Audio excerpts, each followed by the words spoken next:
nak lontarkan soalan ni kepada Senator Siva.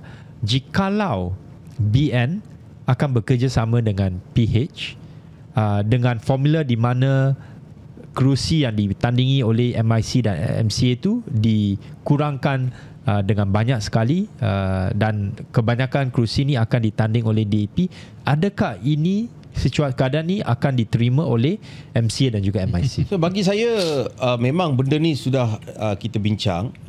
Memang kalau kata nak setuju dengan pengorbanan tersebut, saya rasa parti tak akan setuju. Kerana kita ada kerusi tradisi. Pada masa yang sama, secara reality kita kena fikir whether kalau kita bertanding boleh tak kita menang kerusi itu.